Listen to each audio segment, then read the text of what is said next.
ҳавасмандӣ чист? чӣ гуна ҳавасманд шудан лозим аст? ҳавасмандӣ як мафҳуми тавоноӣ ва хеле мушкил аст. баъзан ҳавасманд шудан ва худро дар туфайли ҳаяҷоноварӣ пайдо кардан осон шуда метавонад.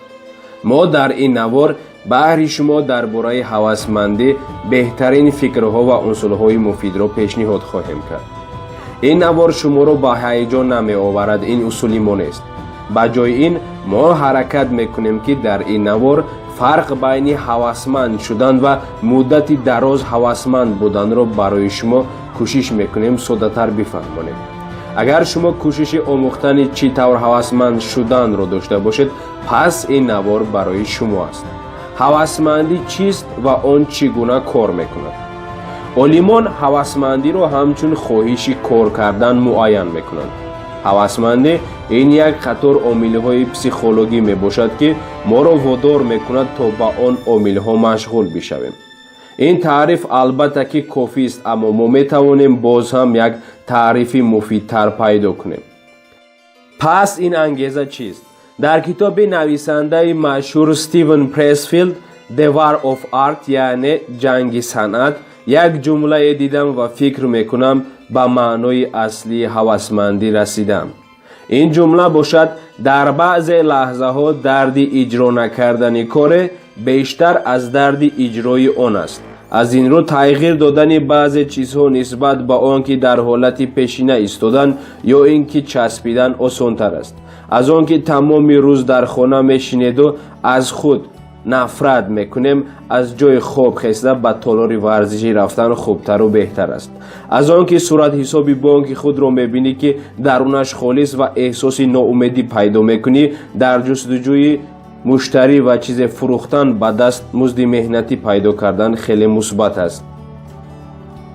мо чунин мешуморем ки асоси ҳавасмандӣ ин аст: ҳар як интихоб бадале дорад, аммо вақте ки ҳавасмандии мо зиёд аст, иҷро кардани коре аз иҷро накардан хело ҳам осон аст. одатан пас аз як ҳафтаи танбалӣ мо аз ҳисоби муҳлати дар пеш истода ба як ҳадди ақал мегузарем ва мушкили иҷро накардани ин корҳои ҷамъшуда барои иҷрои кор мушкил аст. хуб, дар ин лаҳза як саволи муҳиме ба миён омадааст. баъд мо чӣ гуна кор карда метавонем то ки ҳадро гузарем ва ҳамеша ҳавасманд бошем? хатогиҳои умумӣ дар бораи ҳавасмандӣ. яке аз чизҳои ҳайратангез дар бораи мафҳуми ҳавасмандӣ ин аст ки ҳавасмандӣ на пеш аз оғоз кардани ҳаракат меояд, балки баръакс. қариб ҳар як инсон дорои тасаввуроте мебошад ки ҳавасмандиро тавассути наврҳои ҳавасмандкунӣ ва хондани китобҳои илҳомбахш ба даст овардан мумкин аст. аммо дар асл як сарчашмаи илҳомии ҳамеша фаъол метавонад аз китобҳои рушди шахсӣ ва баромадкунандагоне ки ҳамеша мегӯянд ту метавонӣ манбаи қавитари ҳавасмандкунӣ дошта бошад. ҳавасмандӣ натиҷаи ҳаракати умумӣ аст, на сабаби оғози коре. ба ҳар роҳе оғози чизе як намуди илҳоми фаъол аст ки табиатан рушди босуръатро ба вуҷуд меорад. коршиносон онро физикаи ҳосилнокӣ меноманд, зеро аслан ин ҳамон қонуни Ньютон ба илми рафтор мутобиқ шудааст. объектҳои дар ҳаракат буда дар ҳаракат мемонанд, пас оғози кор ҳамеша идома додан осонтар аст. дар асл барои оғози коре ба шумо ҳавасмандии баробар лозим нест. мушкили кор одатан аз ибтидо дар сари миз нишаста тавонистан аст. одатан пешрафти шумо ба таври худкор пас аз оғоз ба даст меояд. бо ибораи дигар, оғози коре ними ба итмом расидани он кор аст. ҳамин тавр яке аз калидҳои ҳавасмандгардонӣ асосан осон кардани оғози кор аст. чӣ гуна ҳавасманд гарданд ва ба кор оғоз кунанд? бисёр одамон пайдо кардани ҳавасмандиро барои ноил шудан ба ҳадафҳои худ душвор меҳисобанд, зеро онҳо вақти зиёд ва нерӯи худро дар дигар қисмати ин раванд сарф карданд.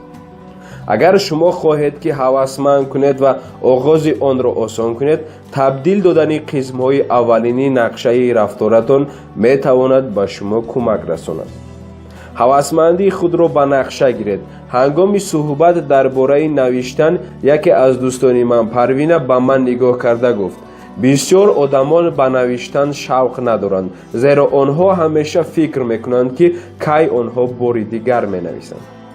айнан ҳамин чиз ба варзиш, оғози коре ва бисёр одатҳои дигар дахл доранд. ҳамин тавр дар бораи он фикр кунед, шумо аз он фикрҳое даст кашидаед ки чиҳо сабаби давом дода натавонистанд хондед. масъалан, барои мунтазам машқ кардан агар шумо соати муайян надошта бошед, метавонед фикр кунед ки ман умедворам ки имрӯз соҳиби қувваи кофӣ ҳастам ва ба толори варзишӣ равам. агар ширкати шумо системаи маркетингӣ надошта бошад, ғайр аз дигар корҳое ки бояд шумо ҳангоми рафтан ба коре анҷом диҳед, интизор мешавад ки ба нақшаи пешрафти нави маҳсулоте ки менеҷери шумо таблиғ медиҳад, идеалҳои ғайриоддӣ ва оқилона ба сари шумо биёяд. агар шумо барои навиштани чизе ҷадвали ҳарҳафтаинаи худро надошта бошед, худро дар гуфтани ин ҷумла ёфта метавонед: ба ман танҳо иродаам лозим аст ки ин корро иҷро кунам. ман метавонам ва ба худ боварӣ дорам.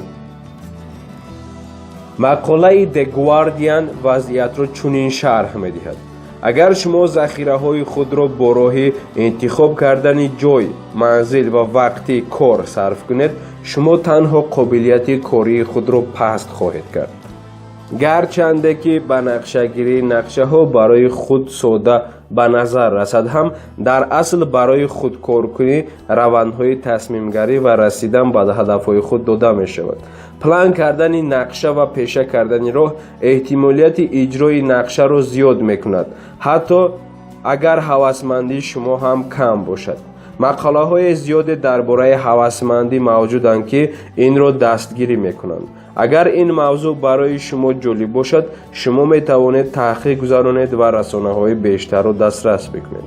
шумо бояд интизори одамони ҳавасмандӣ ва илҳомро боз доред ва ба нақша гирифтани одатҳои худ шурӯъ кунед. ин фарқ байни мутахассисон ва навкорон аст. мутахассисон пеш аз оғози кори нақша таҳия ва мутобиқ мекунанд. навкорон ҳамеша интизори парии илҳом диҳанда ҳастанд ва онро тарҷеҳ мекунанд. дӯстони азиз, инак боз расидем ба анҷоми як навори дигар. то наворҳои дигар шоду пирӯз бошед ва дар бораи ҳавасмандӣ якчанд навори дигар баҳри шумо пешкаш мекунем. то рӯзҳои оянда, худованд нигаҳбони ҳамаи мо шумо.